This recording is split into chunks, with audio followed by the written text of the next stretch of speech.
So this is Minecraft, and this is my model of an amphibian heart. In this model, the blue represents deoxygenated blood, the orange represents oxygenated blood, and the purple is where they mix.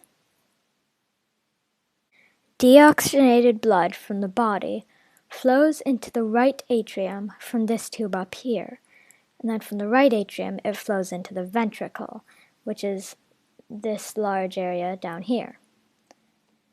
While oxygenated blood from the lungs will flow into the left atrium and then into the ventricle, where they meet. So I actually made this heart so that you can enter it from both sides, or both tubes, but we're going to go through the deoxygenated blood side because it can be difficult to see through the oxygenated blood. So if we come up here, we can swim through this blood until we flow into the right atrium, and then we flow into the ventricle, where we meet with the oxygenated blood coming in from the lungs. Then the deoxygenated and the oxygenated blood will exit the heart through those two vessels, which lead to the body, lungs, and skin. The oxygenated blood will go to the body and skin to drop off the oxygen, while the deoxygenated blood will go to the lungs so that it can get oxygenated. So let us now go into our little teleporting temple device. And over here is the reptile. Wait, that's not the heart, that's the brain. Over here is the heart. Alright, so this is our reptile heart.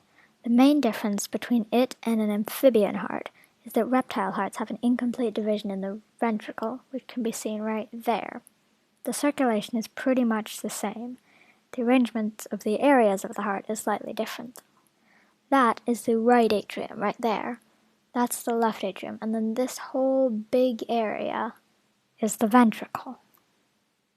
Again, like last time, the left atrium is receiving oxygenated blood from the lungs through that tube, while the right atrium is getting the deoxygenated blood from the body that is coming through that vessel.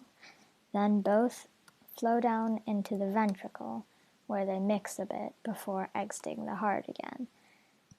This vessel is carrying deoxygenated blood out to the lungs, while these two are sending the oxygenated blood out to the body. For similarities and differences, both have a ventricle, and both have a left and right atrium. However, the ventricle in a reptile heart is partially divided, unlike an amphibian heart.